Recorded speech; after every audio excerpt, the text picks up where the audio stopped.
La République démocratique du Congo est le premier pays africain qui commercialise cette voiture électrique.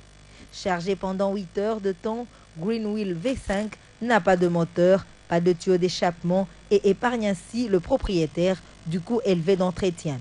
Ce véhicule à 6 batteries de 12 volts chacune se déplace sans carburant juste après recharge. Avec une voiture électrique, vous épargnez 500 à 600 $ le mois pour le carburant et l'entretien, parce que dans ce véhicule, s'il n'y a pas d'entretien.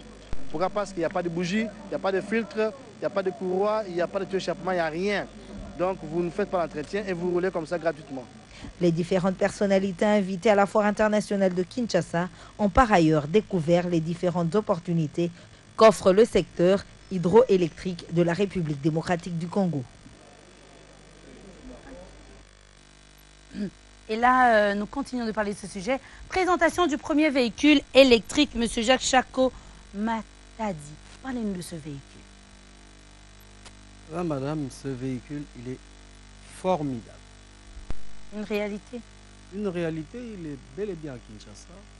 Et ces derniers temps, la presse en parle.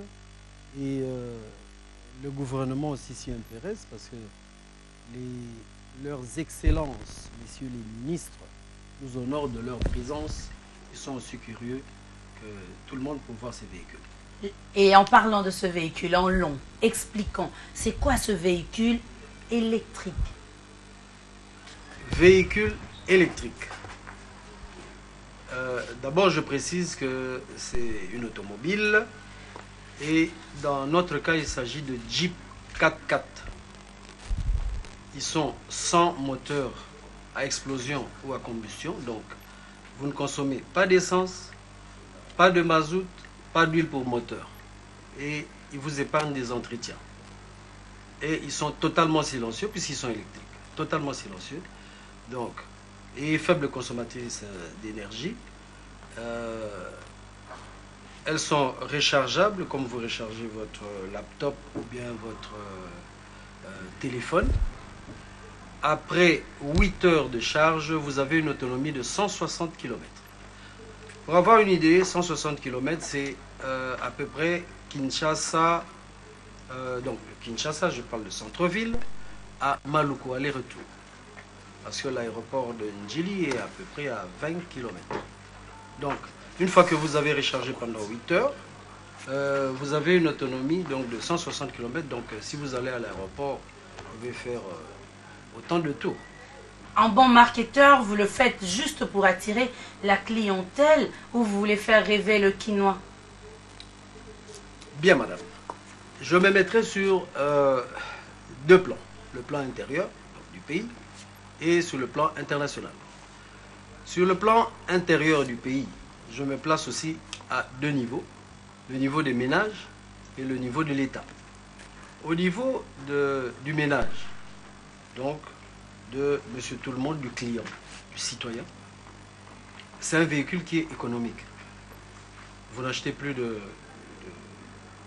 d'essence, ni d'huile pour moteur, ça fait des économies.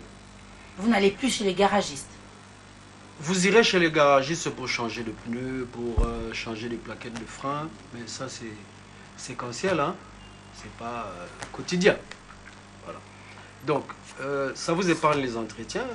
C'est électrique, il n'y a pas grand-chose. Qu'est-ce que vous faites comme entretien sur votre ventilateur ou sur votre robot ménager?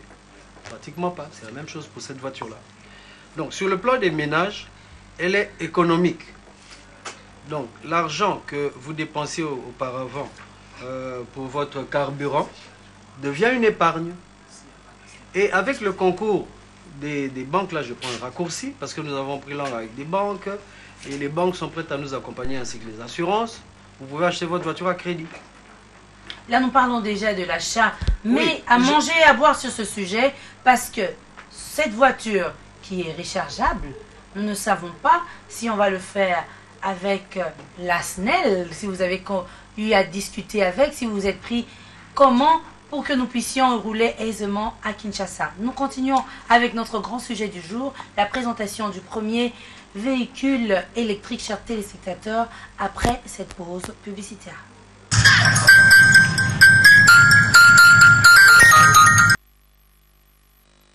Carrefour continue et là, la présentation du premier véhicule électrique. Pour vous, chers téléspectateurs, nous recevons M. Jacques Chakomatadi, DG de Congo Electric Motors.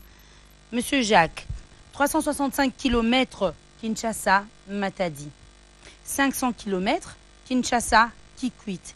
Et votre véhicule a juste une autonomie de 160 km. N'est-ce pas un véhicule limité? Vous permettrez que je termine la réponse à la première question. Voilà.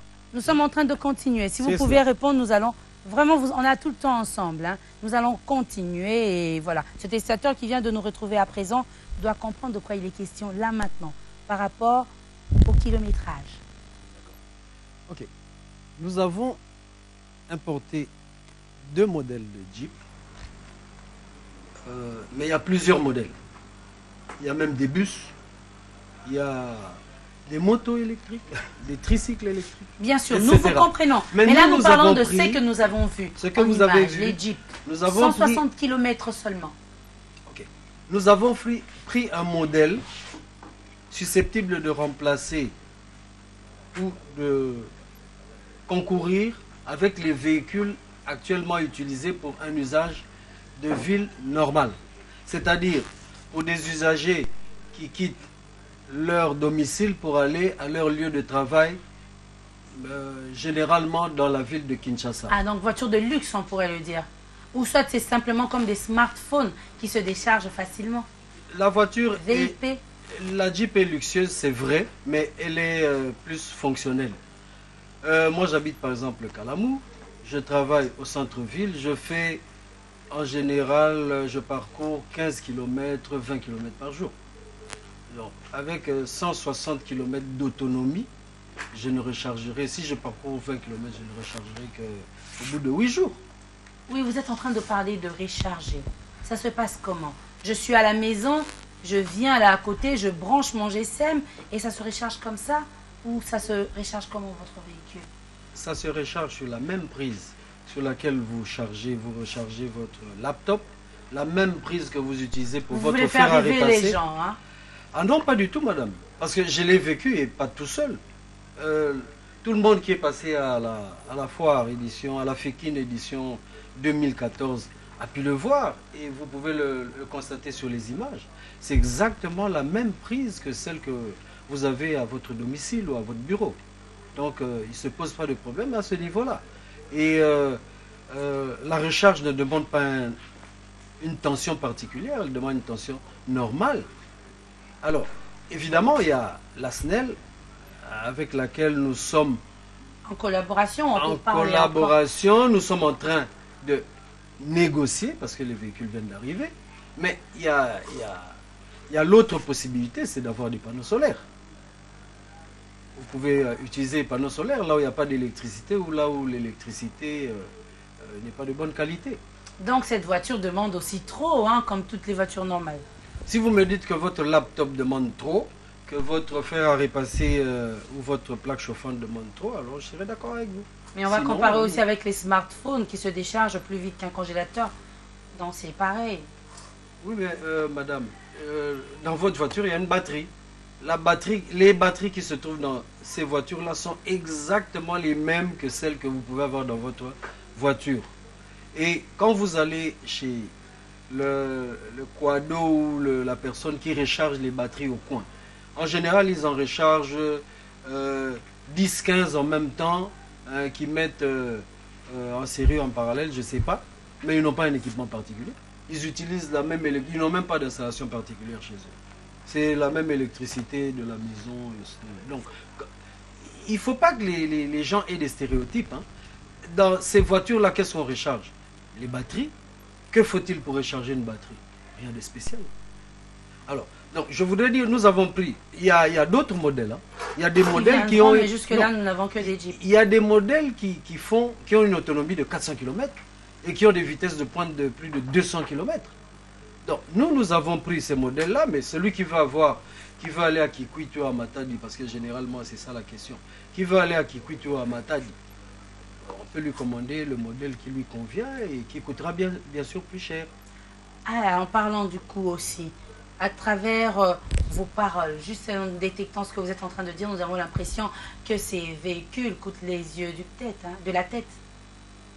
Non, non. Bon, d'abord, il n'est pas donné à tout le monde de s'acheter un véhicule, ou même un vélo pendant toute une vie, hein, ou même un congélateur. Donc, sans vouloir offenser les gens, comme tout dans la vie, hein, il y a un coût. Et un véhicule a un coût. Mais je voudrais dire que ces Jeeps-là, bien qu'elles soient aussi luxueuses que les autres, qu'elles ont en plus qu'elles sont écologiques, qu'elles sont économiques, ces Jeeps-là ne coûtent pas plus cher que les Jeeps de même catégorie qui roulent actuellement dans la ville. Si vous voulez que je vous donne le prix, je peux vous le donner. Bien sûr. À combien vous voulez que je donne le prix? Bon. À 5 000 $. On va se le faire en dollars, en 8 000. Bon. 9 000. Équivalent dollar, non. Franc congolais équivalent dollar, 30 000 pour la blanche que vous voyez sur les images et 25 000 pour la verte, la petite. Maintenant, ça c'est avec la douane payée au taux actuel.